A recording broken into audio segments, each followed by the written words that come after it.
Alhamdulillah, alhamdulillahirabbil alamin.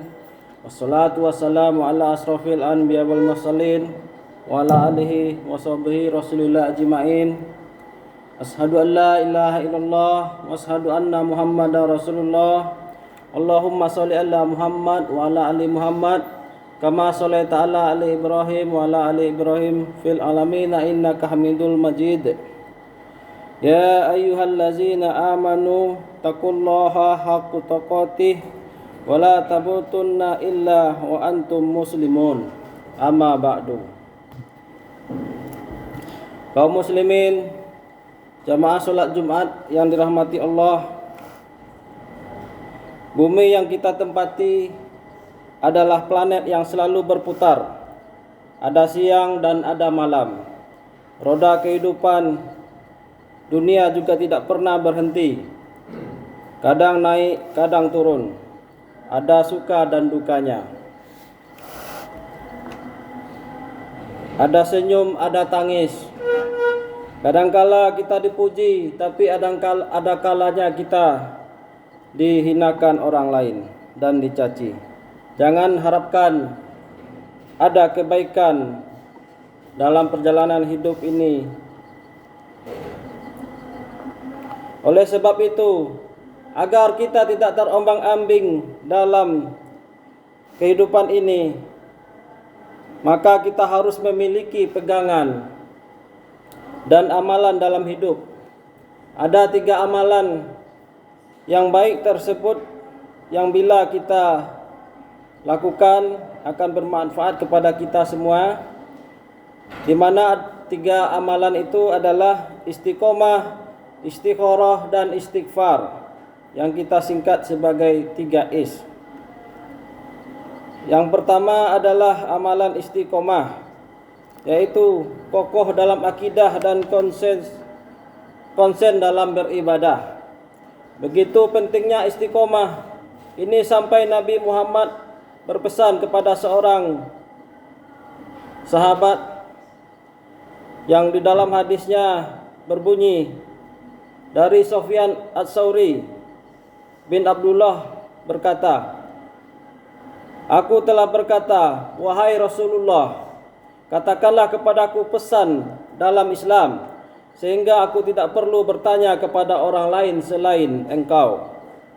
Nabi menjawab, "Katakanlah, aku telah beriman kepada Allah, kemudian beristiqomahlah." Hadis HR Muslim. Orang yang istiqomah selalu kokoh dalam akidah dan tidak goyang keimanannya. Dalam menghadapi tantangan hidup, sekalipun dihadapkan kepada persoalan hidup, ibadah tidak ikut redup, kantong kering atau tebal, tetap perhatikanlah halal haramnya. Dicaci, dipuji, sujud pantang berhenti, sekalipun ia memiliki fasilitas kenikmatan, ia tidak tergoda melakukan kemaksiatan. Orang seperti itulah yang dipuji Allah Subhanahu wa taala dalam Al-Qur'an, KS Fussilat ayat 30. Innal ladzina qalu rabbuna Allahu tsumma astaqamu tatanazzalu alaihimul malaikah alla takhafu wa la tahzanu wa absiru bil jannati allati kuntum tu'adun. Sesungguhnya orang-orang yang mengatakan Tuhan kami ialah Allah, kemudian mereka meneguhkan pendirian mereka, maka malaikat akan turun kepada mereka dengan mengatakan, janganlah kamu merasa takut dan janganlah kamu merasa sedih, dan bergembiralah dengan surga yang telah dijanjikan Allah kepadamu. Kemudian amalan yang kedua adalah istikharah, yaitu selalu memohon petunjuk kepada Allah dalam setiap langkah dan penuh pertimbangan dalam setiap keputusan. Jamaah salat Jumat yang dirahmati Allah, setiap orang mempunyai kebebasan untuk berbicara dan melakukan suatu perbuatan. Akan tetapi menurut Islam, Tidak ada kebebasan yang tanpa batas. Dan batas-batas tersebut adalah aturan-aturan agama. Maka seorang muslim yang benar selalu berpikir berkali-kali sebelum melakukan tindakan atau mengucapkan sebuah ucapan, serta ia selalu memohon petunjuk kepada Allah Subhanahu wa taala. Nabi pernah bersabda yang artinya, barang siapa beriman kepada Allah dan hari akhir, maka berkatalah yang baik atau diamlah. Hadis sahih Bukhari dan Muslim dari Abu Hurairah. Atau orang yang bijak berkata, sing today and speak tomorrow, yang artinya berfikirlah hari ini dan bicaralah esok hari. Mengenai kebebasan ini, malaikat Jibril pernah datang kepada Nabi Muhammad SAW untuk memberikan rambu-rambu kehidupan. Dan beliau bersabda yang artinya, jika telah datang kepadaku dan berkata, hai Muhammad, Jibril telah datang kepadaku dan berkata, hai Muhammad, hiduplah sesukamu, tapi sesungguhnya engkau suatu saat akan mati. Cintailah apa yang engkau sukai, tapi engkau suatu saat pasti berpisah juga dengan, dan lakukanlah apa yang engkau inginkan, sesungguhnya semua itu ada balasannya. Hadis sahih Baihaqi dan dari Jabir. Sabda Nabi SAW ini semakin penting untuk diresapi ketika akhir-akhir ini. Dengan dalih kebebasan, banyak orang berbicara tanpa logika dan data yang benar dan bertindak sekehendak tanpa mengindahkan etika agama. Para pakar barangkali untuk saat-saat ini lebih bijaksana untuk banyak mendengar daripada berbicara, yang kadang-kadang justru membingungkan masyarakat. Mari kita memasyarakatkan istikharah dalam segala langkah kita, agar kita benar-benar bertindak secara benar dan tidak menimbulkan kekecewaan di kemudian hari.